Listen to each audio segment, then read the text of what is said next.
think about time, oh time, how time passes by.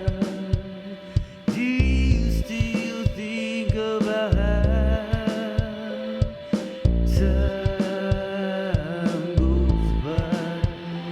Do you, do you, do you, do you, do you, do you?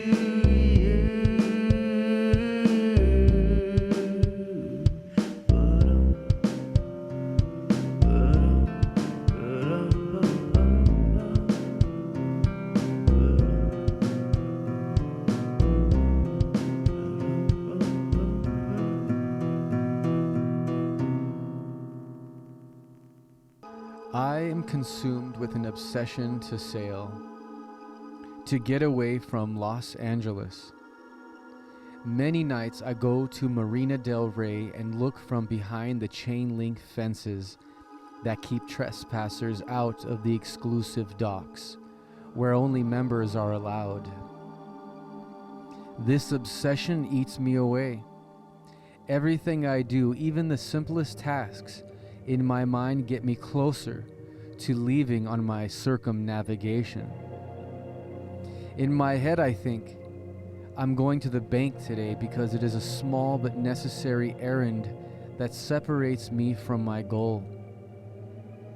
In my mind I think, I will get up this morning and get through the day, because that too is a necessary accomplishment that stands in the way between me and my envisioned life's destination. I couldn't understand, and still don't, how people could chain themselves to a house, a job, a bank loan, and a discontented spouse when they are still young enough and uncorrupted enough to appreciate the wonders in this wide open world. Prisons come in many different guises, and the largest are filled to capacity by the self-committed.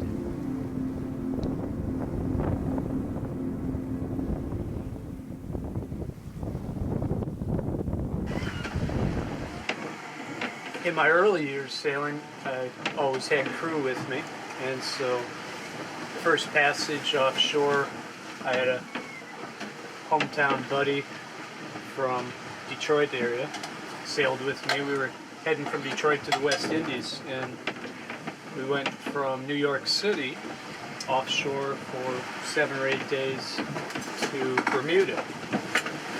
And he never got his sea legs, unfortunately. We had some rough seas, worse than now, really rough for most of the trip. And he didn't eat anything or drink anything the entire time that I noticed. I don't know how he survived. He was really miserable. I was worried about him. And as soon as we got into Bermuda, though, he made an instant recovery. I started cooking up a meal. He snatched a bowl and fork, held it up, wolfed it down, fully recovered. He grabbed his passport, ran off to the travel agent, and bought a ticket home. Came back and told me, "Sorry, James, I kind of missed my girlfriend. I'm leaving." Understandable. And so there I was in Bermuda with no crew. So I put a sign in the rigging, sailing to West Indies, crew needed, share expenses. And it was in the tourist area of St. George's, Bermuda, at the docks there. And tourists went by and kind of chuckled at it, but no serious takers. Until the last day before I was going to leave, got a rap on the hull one morning early. I came up, a guy was standing there and on deck handed me my sign and said, "I'm your man, John Clark from Manchester." So he was vacationing English tourist there in Bermuda. And so he joined me and we sailed for the next, I think, 6 weeks, all through the West Indies. We went non-stop to Tobago Island near Trinidad from Bermuda. It was about 10 or 14-day trip. And He was seasick the first few days. Got his sea legs though eventually. But typical traditional British attitude, very stoic. Yeah, he would be seasick and eat my meal, step outside, excuse himself, vomit into the sea. I'd ask him, how you feeling? So, oh, much better now, thank you. So, and the next day, same thing. After about 3 days, he had his sea legs and he was good. So we traveled all through Caribbean islands, and that was the first time that I started walking across the islands with my backpack, and we climbed up to some volcanoes there and explored. And he was into that too, and that kind of got me hooked on that. So that's one of my better crew experiences. Been walking for several hours down this road on my way across the island. Passed through one village, about 30 people, just a few buildings and a little trade store and a church. Mostly it's been raining, but it's better than walking in the sun. This island lies just about on the equator. It's very hot, so it's starting to cool down a bit, so I'm getting some elevation. By choice, I sailed the world alone, walking across each island that crossed my bow, and climbing every penitentially steep mountain within reach. In the mountains, I looked for more than a hike and a view. I expected some solace to the soul, if not redemption for past mistakes. Once again, I felt the burden of a backpack that pulls at the shoulders, strains the back, and teaches the legs the awful power of gravity. There is something about the hard physical effort to gain a summit that restores the spirit of a man. And being alone, no one can dilute the experience. This crater is called Los Camelos, and the road I was walking on is nearby to the left, and on the other side of the road is another crater like this one, so the road goes between the two. I've had this little sailboat for 38 years now, and bought it in Detroit when I was 21 years old, and didn't know anything about sailing. I just graduated from a little sailing dinghy to this boat, and planned to sail it as long and as far as I could. But at first I didn't expect to do a circumnavigation, but it was in the back of my mind. I had read some adventure narratives of sailors who'd gone around the world, and so I knew it was possible. Didn't know if it was possible for me, not knowing anything about sailing, not having any money, not even knowing any other sailors. But I picked it up bit by bit, did some trips from the Great Lakes down to the Bahamas, then further into the Caribbean, back to Detroit to work in welding shops, earn some money to escape, and then after 5 years of that, working for a year, sailing for a year, back and forth, then I set out, only had $500 left. I set out in 1984 to sail alone around the world. And it was a 2-year trip. I only had 13 stops on the entire voyage, partly as a way to economize, because on shore is where you spend your money. I didn't have any. And partly as a way to enjoy a challenging series of long voyages, long passages offshore. Sometimes longest was 43 days alone at sea, and it was really great to rejoin society after a long passage, and it was great to get away again, and one adventure followed another. I got back 2 years later to Fort Lauderdale, where I began, and within 10 months I was off again. And on the second trip I removed the inboard engine that I hadn't needed. It had a sculling oar with me for calm waters, and sailed engineless from Florida through the Panama Canal to China and cruised through Southeast Asia for 8 years. Lived and worked there. And then had crew join me. Then I had various crew come and go. After that, I had sailed alone enough for a while.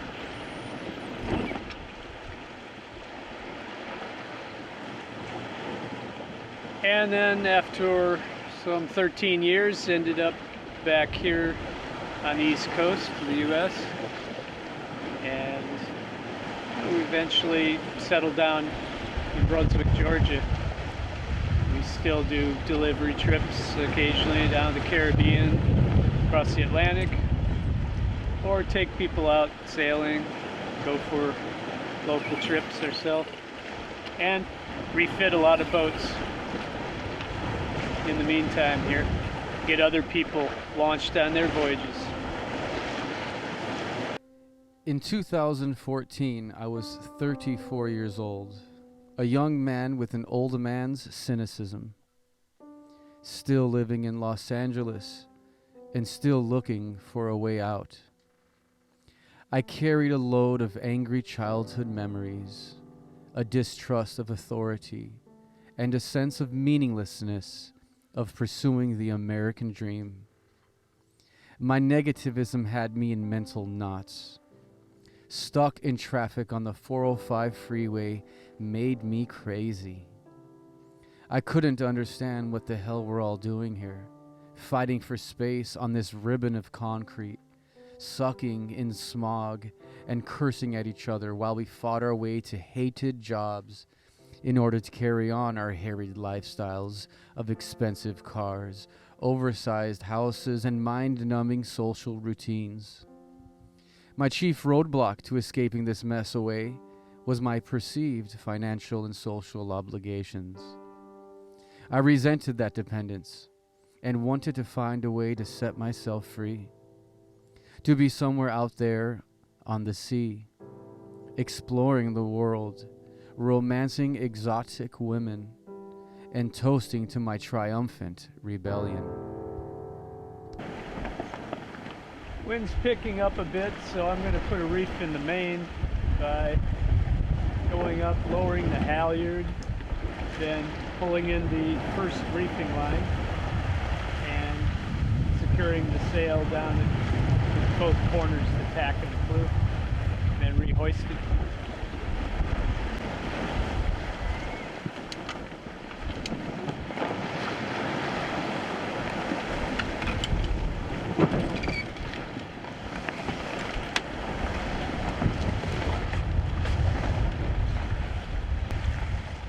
Got 3 knots for the third reef line, 2 for the second, 1 for the first. They're also color coded. When you're sailing downwind, there's a lot of pressure in the sail, so you need to winch.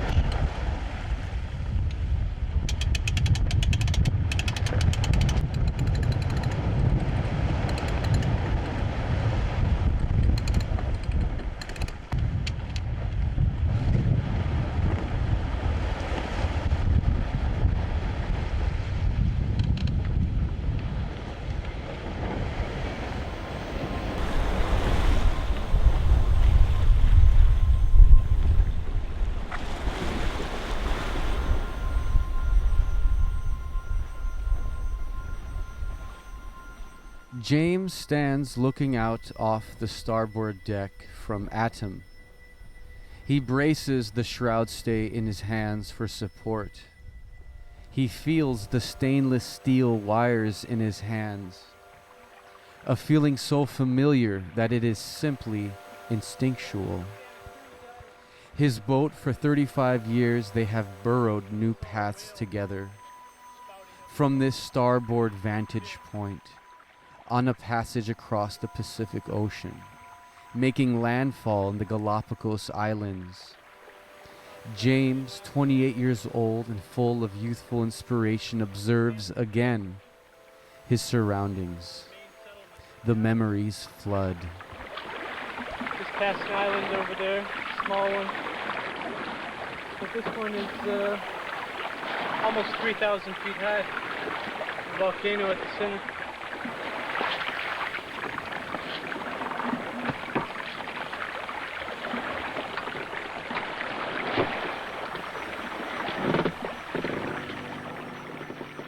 As a young man, James, living in Detroit, Michigan, was faced with his particular set of walled-in circumstances. Opportunities were available for him, such as welding in the automotive industry, but that wasn't enough. From his vantage point, his American story was grim and unpromising, eventually leading him through the necessary steps to make a clean break from his former living situation. In his book, Bound for Distant Seas, he gives insight to his perceived worldview as a contributing member of his country.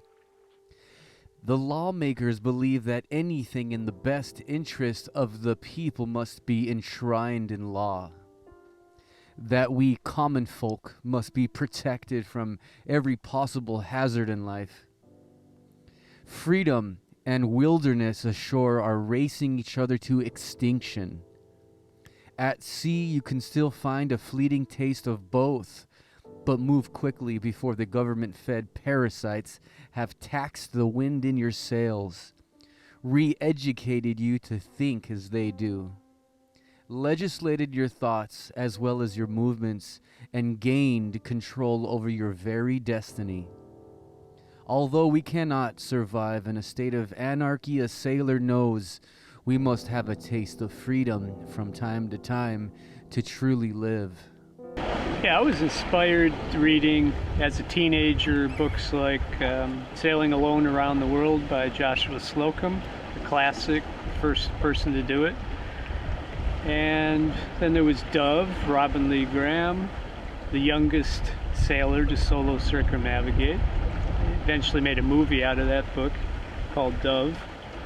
And he started out when he was 16 years old in Hawaii.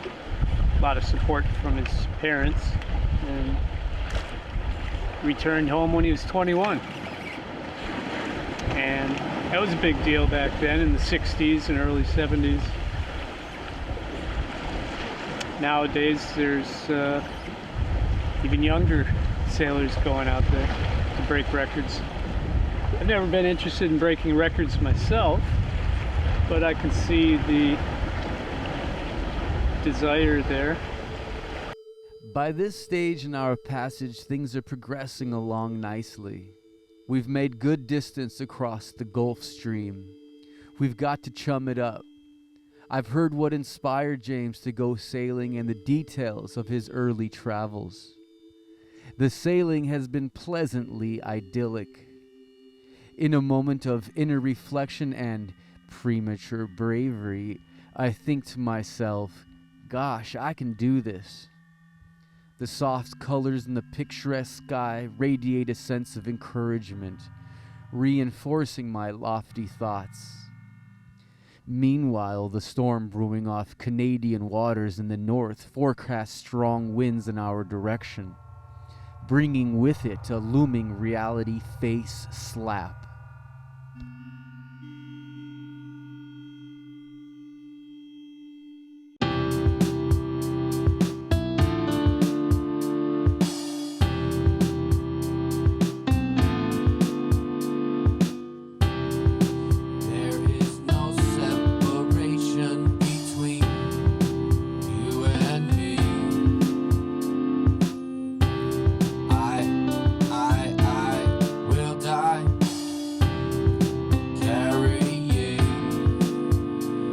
I